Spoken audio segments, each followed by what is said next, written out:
JBNN keep you informed. I'm Michelle Jones, and in the news, one natural disaster can derail economic gains, Mackenzie tells restive public sector workers.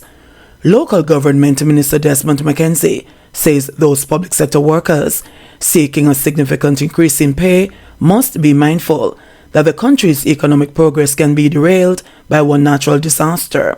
Mackenzie, who is also deputy leader of the ruling Jamaica Labour Party, says the government must exercise prudence given the country's vulnerability to adverse events like hurricanes. Small developing states like Jamaica, where our economy can't stand any major shock, despite the fact that we're doing well, that some people think that some of us should get paid.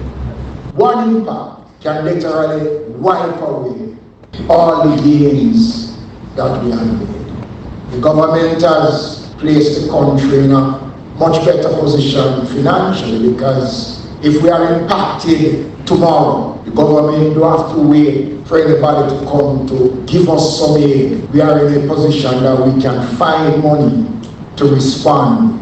So when we put those three in the mix with what is purporting to be an active hurricane season, then it means our job to shape our response capabilities must be at a stage where at least we are able to provide service. Mackenzie was speaking recently at a meeting of the National Disaster Risk Management Council amid preparations for the Atlantic hurricane season.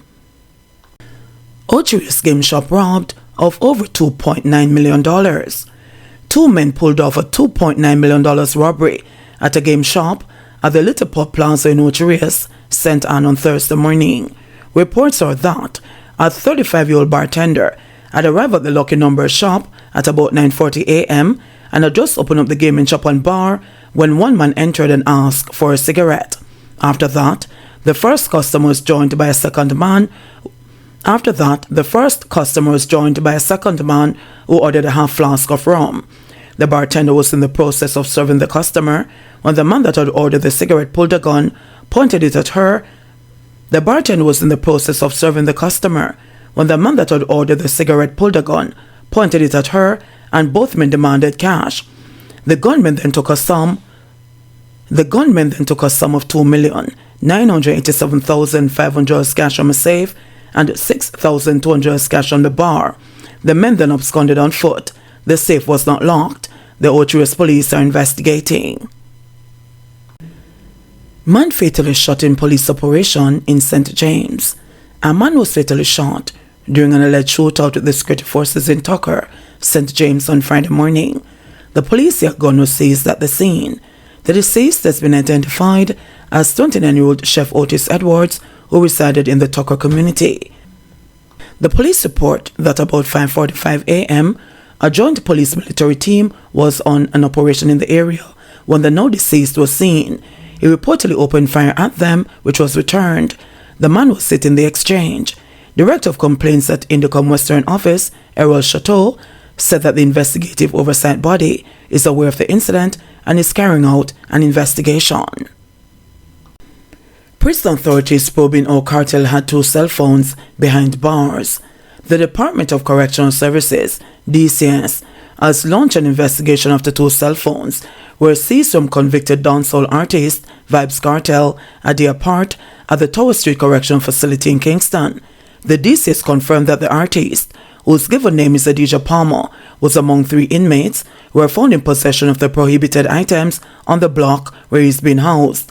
The DCS's disclosure comes in the wake of a post on the artist's Instagram page in which it was reported that he has been placed on a 23-hour lockdown since the phones were found, and that the lockdown is affecting his health as the cell room is poorly ventilated. The DCS's disclosure comes in the wake of a post on the artist's Instagram page in which it was reported that he has been placed on a 23-hour lockdown since the phones were found, and that the lockdown is affecting his health as the cell room is poorly ventilated.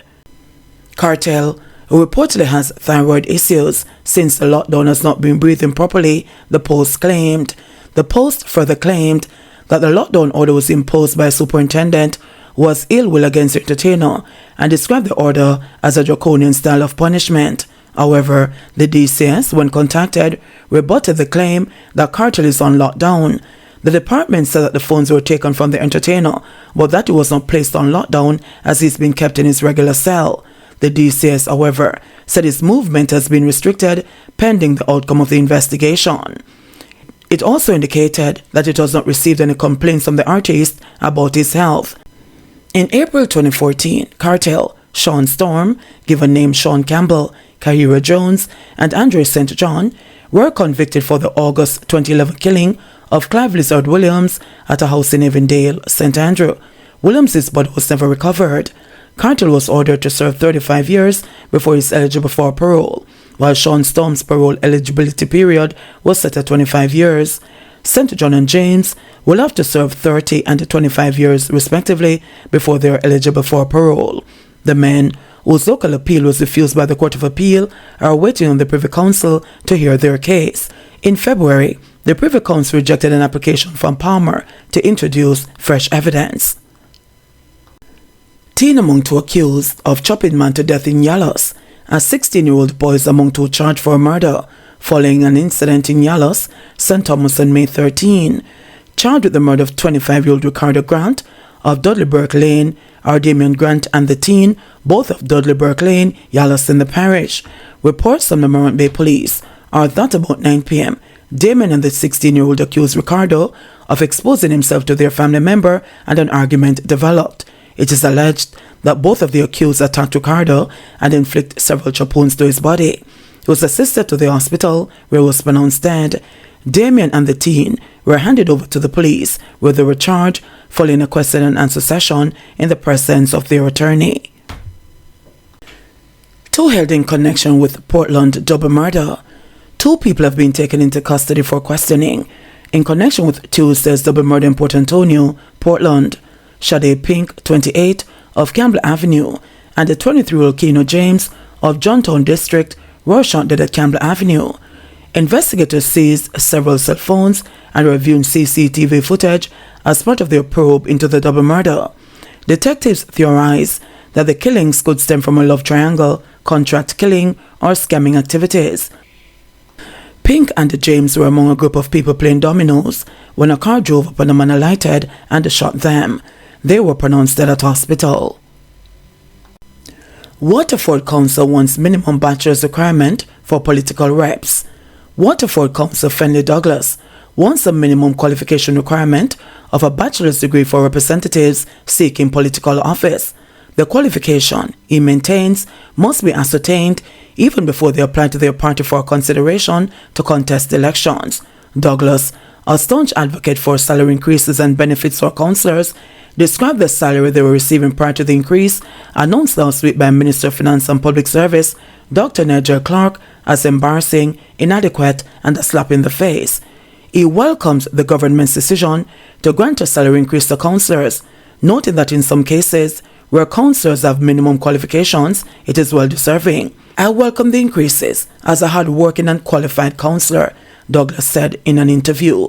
I would not give my salary back because I'm a hard worker who spend my salary in my division. But what I will say is that there must be a stipulation as to who can offer themselves for elected office. I strongly believe that every elected representative must have a first degree to qualify to represent the people, some of whom are much brighter than them, he noted.